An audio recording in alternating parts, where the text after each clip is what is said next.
Hello lovelies, regular comments video here. So let's see, housekeeping. I'm still struggling a bit mentally with various things, other people's problems. Which isn't to say I don't want people to come to me if they're having issues or whatever. Just been a bit overwhelmed, but a couple of things have resolved themselves, so hopefully I have a bit more capacity. I haven't been doing too great either, mentally, to be honest. And that's part of the reason I haven't been posting work updates, because I haven't really been getting that much done the last little while. I've just been exhausted. And I was a little bit physically ill for a while, which really seems to have taken it out of me. I think a lot of people didn't have a very good start to the year for a variety of reasons. And certainly amongst them, he says, coughing as if on cue. It is tabletopless tonight. I think it's a safe for work stream, so you should be able to find it over on Grim Streams, but I'm brain fried and it might not be, so we'll see. I have a video that some people asked for about the history of the Ukraine conflict. Coming on Tuesday, there has been a hell of a lot of disinformation going around about that conflict and realignment and so on. So I think it is worth just looking back at all the horrible shit that Russia has been up to and reminding people of what the actual long-term situation has been. I may also do another video that would normally be in the Tuesday off-topic slot, because the government here in the UK, despite ostensibly being a left-wing government, are talking about cracking down on disability claimants and fraud, which generally means fuckery, whatever government happens to be doing it, because there is no significant fraud. The vast and overwhelming majority of claimants are legitimate. It's the Tory government that massively cracked down on people with disabilities, and what that actually led to was people starving to death in their own homes and various other problems. They seem to have particularly picked up the two benefits that I get: PIP, personal independence payment, which sort of helps with day-to-day stuff that is more difficult when you have a disability, and ESA, which is employment support allowance, which you can get if you are working, but which helps supplement your income if you can't work as hard or as profitably as you might be able to if you're able-bodied, which is kind of where I am, with an increasingly decreasing capacity for work due to mental health and pain issues. Honestly, pain is really tiring. But yeah, they're talking about cracking down on disability claimants and fraud, even though there's virtually no fraud. And gee, I wonder why, in the aftermath of a mass pandemic with lots of long-term health effects, we have more people claiming disability. Just get rich people to pay what they actually owe.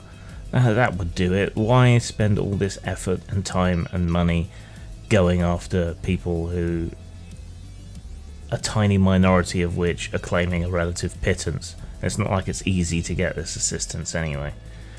But I'll save it for the video. Things I have been doing: I have been tinkering with a third-party adventure project, so a bit of freelancing, which I haven't done in about a year, so that's interesting. At this stage, it's mostly note-taking from previously published material, and I decided to bite the bullet and order new books from that game, because my old ones are worn out. That's how much I referenced them. I have managed to generate a couple more yokai for the second book in Ronin. So that's something, I suppose. I've done some codifying and writing up on Etherpunk, which is what our Safe for Work tabletopless stream has been playing. It's a game I'm developing with Anna and Richard, so that's fun, interesting, using the Cypher system. I've also made a whole bunch of videos ahead of time, for Roll for Insight. So those will be unrolling on the channel. They don't get as much social media promotion because I'm also experimenting with dropping them at 8 PM UK time, which apparently is my peak time for viewers, to see if they do well dropping into that slot. It's a bit hard to tell because with them being preloaded and, you know, auto spamming of links and so on not really being a thing anymore, I've changed 2 variables at the same time, so it's a bit hard to tell. But if you're wondering why videos aren't dropping in the morning most of the time, it's because they're set to drop at 8 PM for the foreseeable, while I need some time off doing the really heavy videos. Right, that's the preamble. Onto the comments. In the video I was talking about bringing historical elements into your game. Monkey Delicious says, well, he says a lot, but the first part is, too many games, i.e. all of them, completely disregard the basic facts of life in the Middle Ages or whatever historical period the game world is based on. This is particularly true with regard to warfare, at least in the case of anything beyond weaponry, fortifications, and to an extent logistics, which seldom covers more than the character's immediate needs in terms of transportation, food and shelter. The wider but fundamental aspects of life on the campaign are generally glossed over, though there may be occasional exceptions. So I think a lot of games don't really dwell on warfare a lot of the time, and do you really want to play army logistics spreadsheet the game? Some people do. A lot of people seem to like fantasy football, which is essentially the same thing, spreadsheets the game. But I think lots of games skip over this because it's just not that important story-wise to a lot of people. It's like we get these fetishes occasionally in computer games for things like make-work games like Stardew Valley and things like that, which have a certain appeal to people, but I don't know how you can make that necessarily appealing at the tabletop. Getting into the intricacies of crop rotation, you know, well, if we plant beans this year, we'll get a +1 crop modifier next year. I don't know how exciting and interesting that would be, but it might be an interesting way to teach some of the logistics of medieval farming and situate people there. So it might have an educational value. It's just like we don't spend a lot of time dwelling on characters needing to go to the toilet unless they botch an awareness check or something. Most fiction doesn't dwell on these things, but it's interesting what we exclude as much as what we include. So I think there's a space for some of this stuff, certainly, at least in sidebars, if nothing else.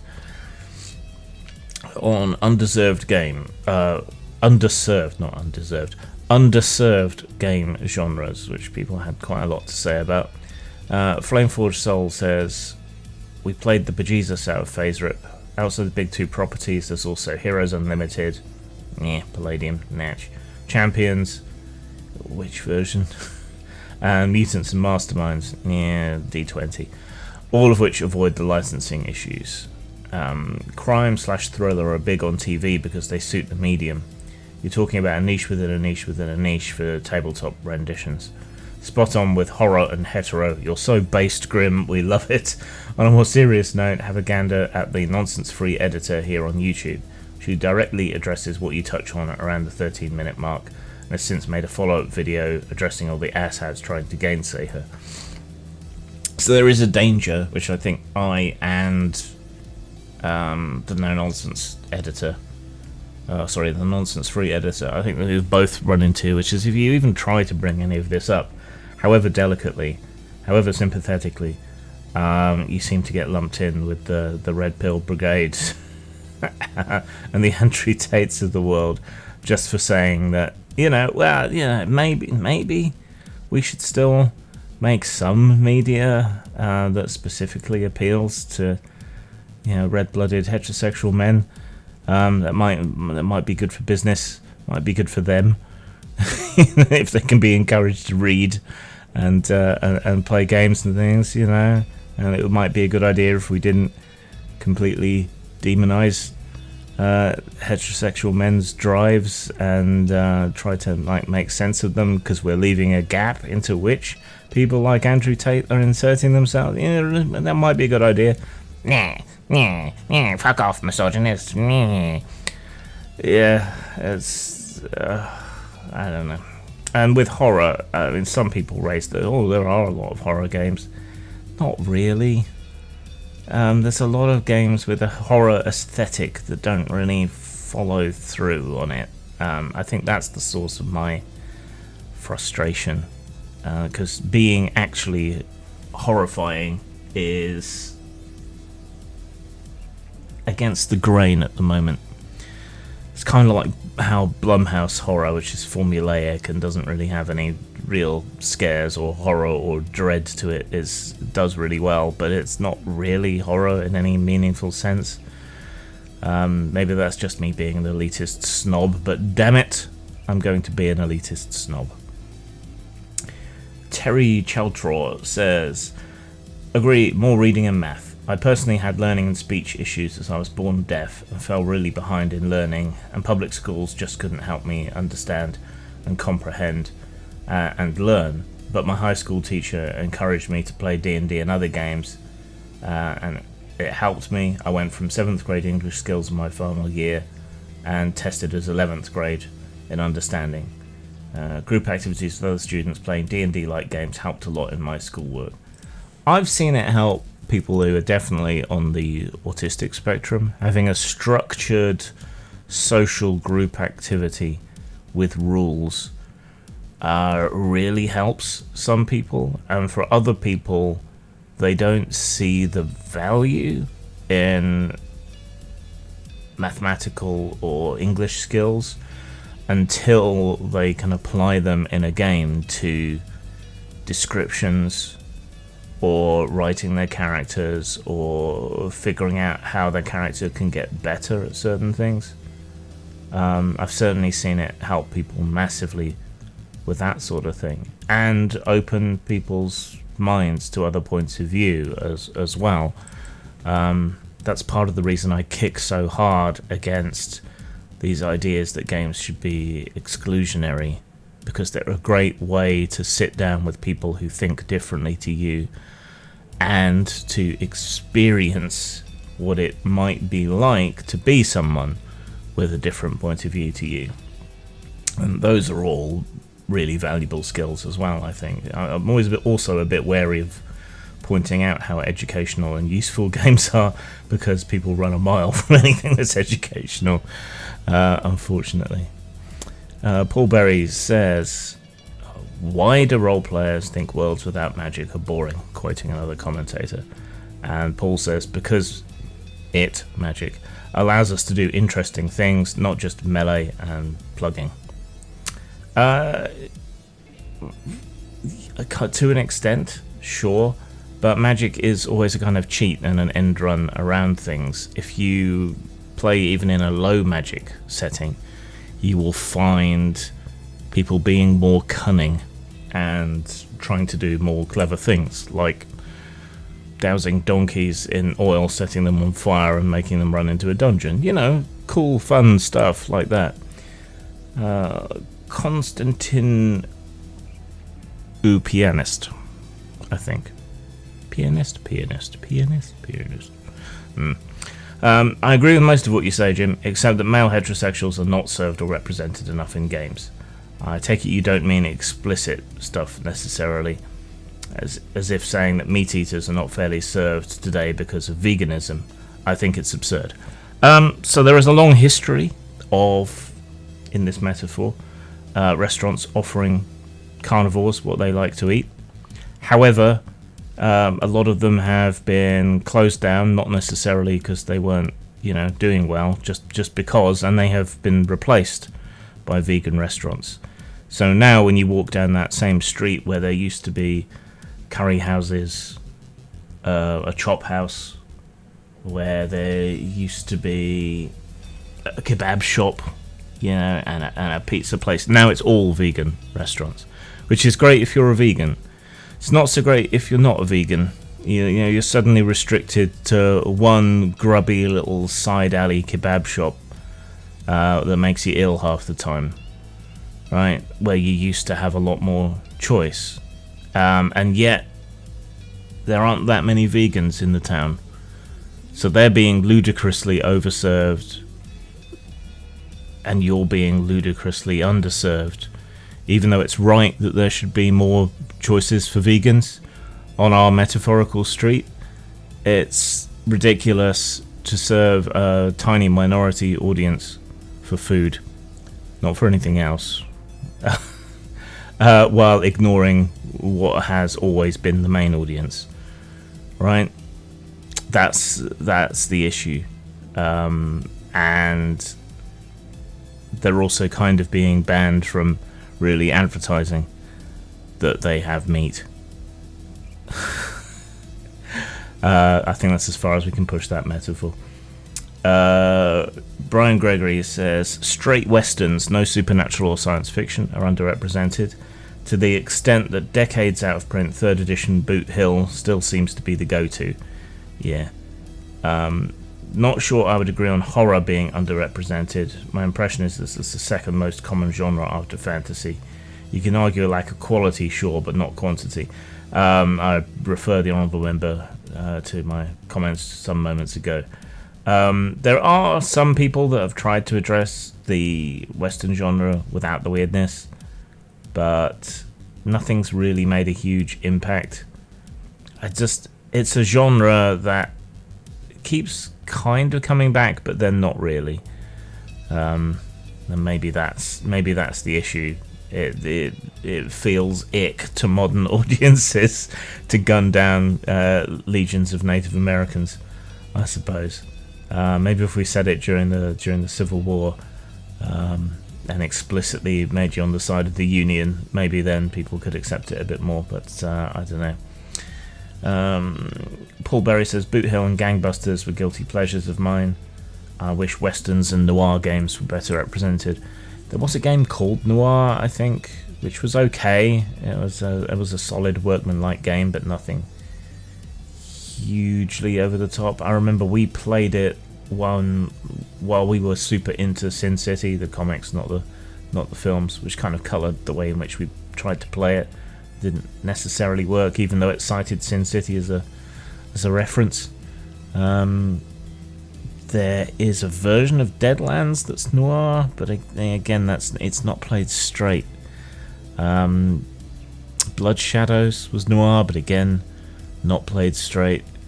Dark Conspiracy was noirish, but again, not played straight. And so it goes, and so it goes, and so it goes. Okay. On the video where I was a salty bitch, Flameforged Soul says, it only grows more infuriating, these people's behaviour, when you realise how willful it all is. And yeah, it is willful. It's mutually reinforcing bad behaviour, and they think they're so righteous. Like the guy said, well, you can buy the book off me if you really care so much about it being burned, or you could not burn it, you giant dick.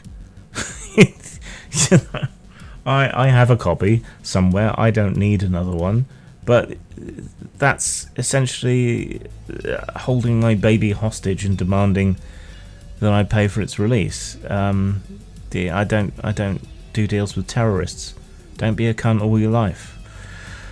Spooky McGee says, remember that time Cyanide Breathmint got lynched on RPGNet for having dared to do the art for your Hentacle card game? Well, she reappeared a few years ago to promote her part in one of the new Cyberpunk Red books, and all the old guard was all like, oh, we missed you, why did you ever leave?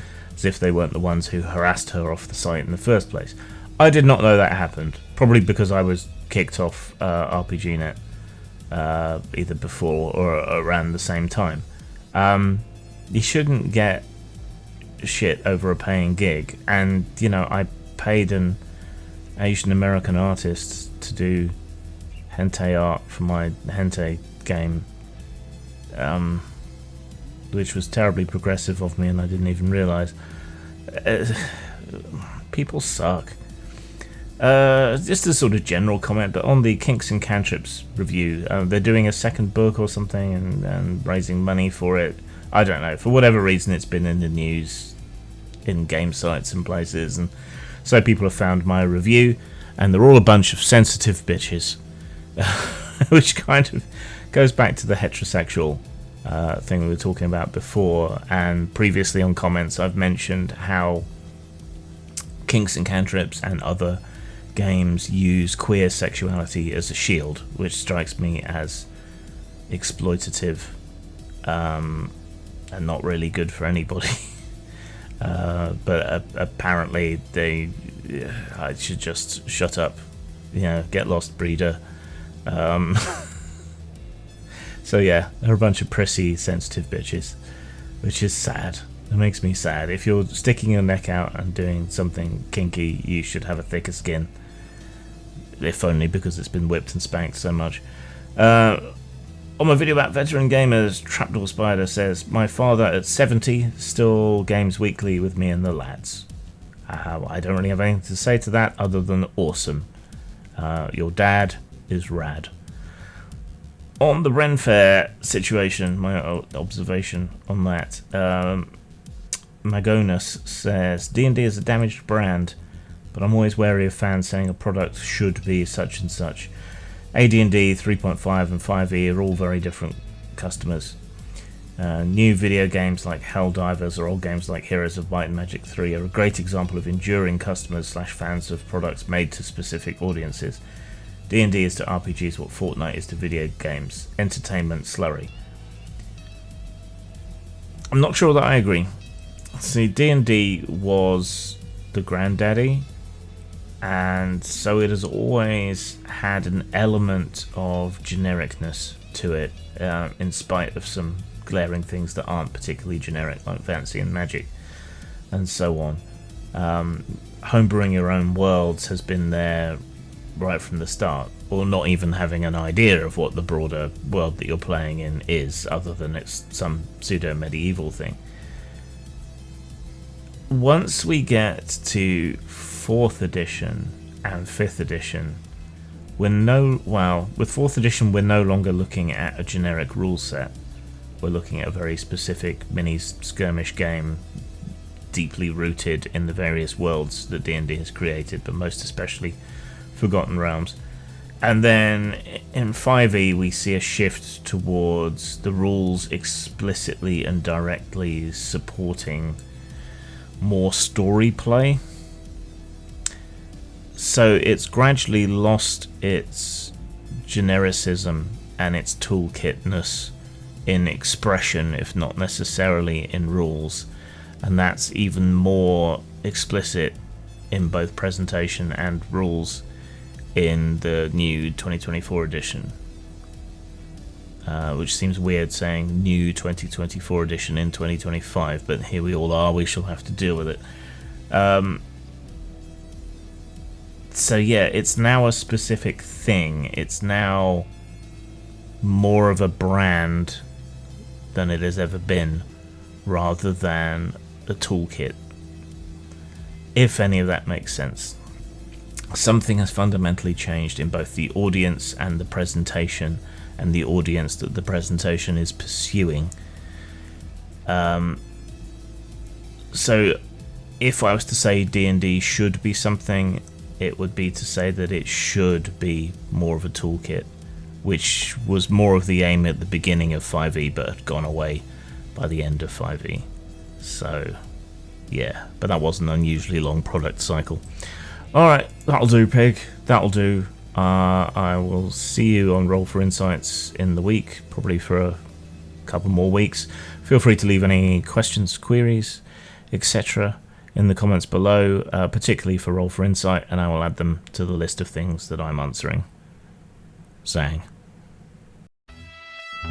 The Atomic Age, with its A-bombs, transistorized radios, jet engines, and a new breed of dangerous supervillain, requires heroes to face the challenge. That's where you come in. The world needs you, Agent. Agent of Swing.